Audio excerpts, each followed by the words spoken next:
বলছি দাদা, আরজি করে আমরা দেখেছিলাম অভয়াকাণ্ড। তারপর আমরা একের পর এক অনেক কিছুই অভিযোগ উঠছিল বারবার করে। এইবারে রিসেন্টলি আমরা দেখলাম যে একজন বয়স্ক মানুষ তিনি তার ছেলেকে দেখতে গিয়ে লিফটের মধ্যে প্রাণ হারালেন। আবার আমরা দেখতে পেলাম গতকাল যে ঘটনাটা ঘটলো সেটাও একটা মারাত্মক, যে তোমাকে কোনো ইয়ে নেই, বাথরুম নেই। যে বাথরুম করতে যাচ্ছে পেয়েতে, মানে যেখানে 2 টাকা 3 টাকা পেয়ে দিয়ে বাথরুম করে, সেখানে যেতে গিয়ে তিনি মারা গেলেন। মানে এইভাবে যে মারা যাচ্ছে আরজি করে, তারপরেও সরকার ঘুমিয়ে আছে কি করে? মানে এটাই তো বাস্তব। মানে কি বলবেন এই বিষয়ে? দেখুন, ব্যাপারটা হচ্ছে আরজিকর কেন, আরজিকর সহ অনেক সরকারি হসপিটালই আপনারা দেখতে পারবেন যেখানে পর্যাপ্ত পরিকাঠামো নেই, এবং এই পর্যাপ্ত পরিকাঠামোর অভাবে রোগীদের সহ এবং রোগীর আত্মীয়দের যে সমস্ত অস্বাভাবিকভাবে মৃত্যু, যেটা হওয়ার নয়, মানে অকাঙ্ক্ষিতভাবে মৃত্যু হওয়া, সেই জিনিসগুলো দুর্ভাগ্যজনক। এবং তারপরেও সরকার বা রাজ্য সরকারের হেলদোল নেই, এবং সেই জায়গায় পরিকাঠামো যে ব্যবস্থা, সেই পরিকাঠামো, স্বাস্থ্য পরিকাঠামো, স্বাস্থ্য মানে স্বাস্থ্যকেন্দ্রের মান উন্নয়ন করা, সেই জায়গায় দাঁড়িয়ে সেখানেও কোনো পরিকাঠামো নেই, সেখানে কোনো রকমভাবে কোনো মানে আপগ্রেড করা, আপডেটেশন, সেই জিনিসটা নেই। এবং সেই জিনিসটা নেই বলে মানে যেটা হওয়ার সেটাই হচ্ছে, যে বিগত দিনে আমরা অনেক ক্ষেত্রে, শুধু নট অনলি আরজিকর, আমরা বিভিন্ন ক্ষেত্রে বিভিন্ন সরকারি হসপিটালে যেখানে রুগীরা থাকছে তাদের সেখানে প্রয়োজন মতো এবং মানে যে কোয়ালিটি খাবার তাদেরকে প্রদান করা উচিত, সেরকম কোয়ালিটি খাবার রুগীদের প্রদান করা হচ্ছে না, এবং ট্রিটমেন্ট ঠিকভাবে হচ্ছে না। এবং ট্রিটমেন্ট যদিও বা হয়, আপনি যে কোনো সরকারি হসপিটালে দাঁড়িয়ে দেখুন, মানে গিয়ে সকালবেলাটা খালি দেখবেন, মানে দীর্ঘ লাইন, ডাক্তার নেই, যদিও বা ডাক্তার আসছে কুকুর ছাগলের মতো ট্রিটমেন্ট করে বেরিয়ে যাচ্ছে। এটা সরকারি অব্যবস্থা চলে আসছে, এটা নতুন কিছু নয়। না, বলছি এত সিকিউরিটি দিয়ে রাখা হয়েছে যেখানে, আর সেখানে একজন মানুষ মানে লিফটের মধ্যে আটকে যাচ্ছে, কেউ পড়ে গিয়ে মরে যাচ্ছে। মানে এটা একটা অস্বাভাবিক লাগছে না? এবার ব্যাপারটা হচ্ছে, যেখানে সিকিউরিটি দিয়ে রেখেছে সেটা আপনাকে মনে রাখতে হবে, সেই সিকিউরিটিটা সিআইএসএফ যে পোস্টিং করা হয়েছে সেটা সুপ্রিম কোর্টের অর্ডারে, যে আরজি করে যে তিলোত্তমার যে মেয়েটি ধর্ষণ হয়েছিল তার ভিত্তিতে সেইখানে সিকিউরিটি মানে দেওয়া হয়েছে, সেটা সুপ্রিম কোর্টের অর্ডারে। তার মানে স্বাস্থ্য পরিষেবা উন্নত বা স্বাস্থ্য কাঠামোকে উন্নত করার জন্য রাজ্য সরকার কিন্তু ওখানে সিকিউরিটি বসায়নি, এবং সেটা কেন্দ্রের সুপ্রিম কোর্টের হস্তক্ষেপে সেই সিকিউরিটি এসছে।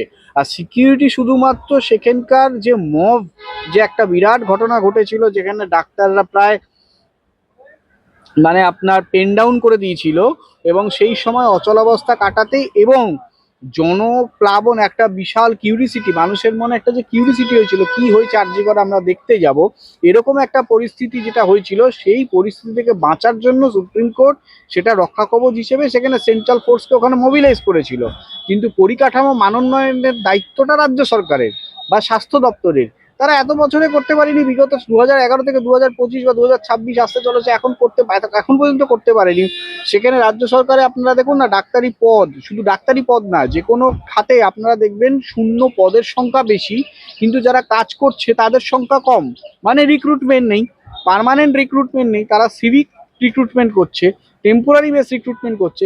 এই টেম্পোরারি বেস, কন্ট্রাকচুয়াল, সিভিক জাতীয় রিক্রুটমেন্ট করলে যা হওয়ার সেটাই হচ্ছে।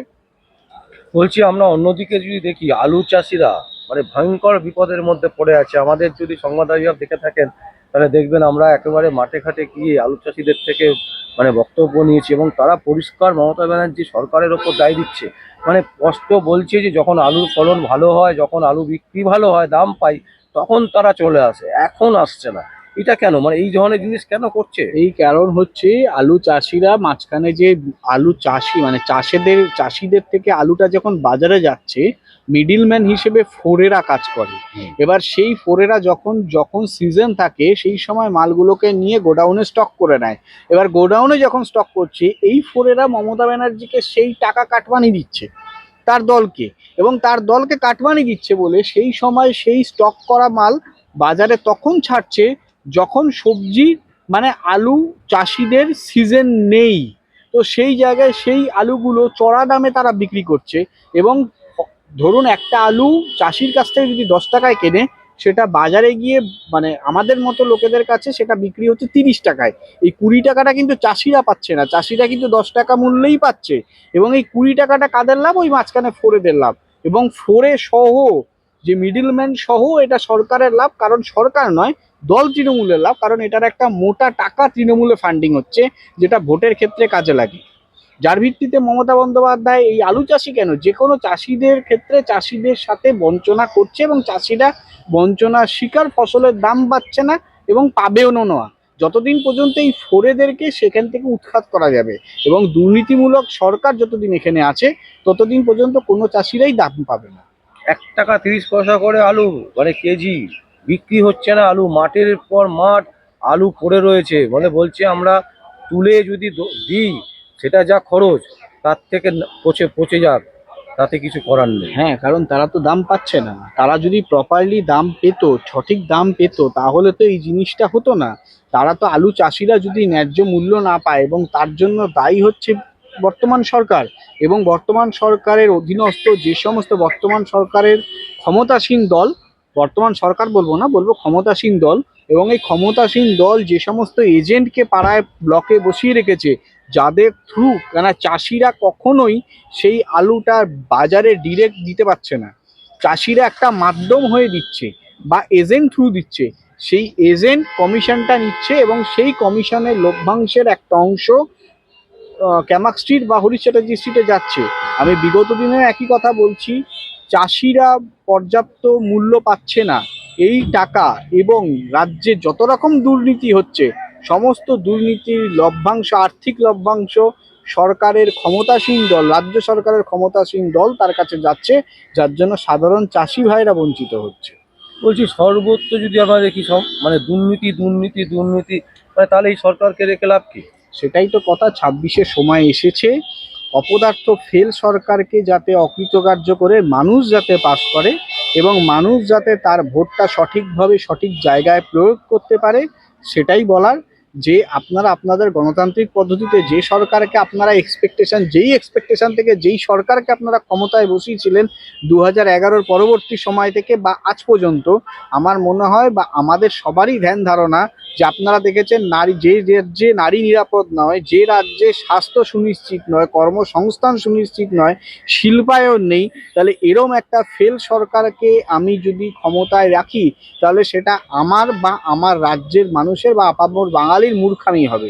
তাহলে বাংলা যদি মূর্খামি পরিচয় না দেয়, তা আশা করা যায় মানে পরবর্তীতে বা 2026-এর পরবর্তী সময় এই যে সরকার আসবে, এই বর্তমান সরকারকে উৎখাত করার সময় এসেছে এবং নতুন সরকারকে আনার সময় এসেছে। বলছি আমার শেষ প্রশ্ন, এই সরকার মানে মমতা ব্যানার্জির সরকার সিঙ্গুরে একটাই জিনিস দাবি তুলেছিল, যে চাষিদের ক্ষতি হচ্ছে, চাষের ক্ষতি হচ্ছে, যার ফলে তারা টাটাকে সরিয়ে দিয়েছিল এখান থেকে। তো সেই চাষিদের প্রতি তাদের কোনো আনুগত্য নেই, এই চাষিদেরই তারা ব্যর্থ করে রেখে দিয়েছে। এই চাষিদের যেটা করেছিল, আজকে সিঙ্গুরের সেই চাষিরাই হাত কামড়াচ্ছে। যেই চাষিরা সেই সময় এই চোর মমতার কথায় আন্দোলন করেছিল, এই চোর মমতার মানে প্রলোভনে পা দিয়েছিল, আজকে সেই চাষিরাই বলছে সিঙ্গুরে কারখানাটা হলে ভালো হতো। কারণ যে জমিটা দেখানো হয়েছিল আর যে জমিটা মমতা বন্দ্যোপাধ্যায় বলেছিল, যে জমির যে ক্যারেক্টার দুটো আলাদা। তো যার ভিত্তিতে যে জমিটা একবার ঢালাই পড়ে যায়, সেই জমিতে আর চাষ হয় না, এবং সেই জায়গায় দাঁড়িয়ে সেই সময় সিঙ্গুরে যদি ন্যানো কারখানা হতো, এবং সেই কারখানাকে কেন্দ্র করে অনেক ছোট বড় মাঝারি শিল্প গড়ে উঠতো, কর্মসংস্থান হতো, বেকার ছেলেরা ওখানে খেতে পারতো, বেকার ছেলেদের একটা রোজগারের জায়গা হতো।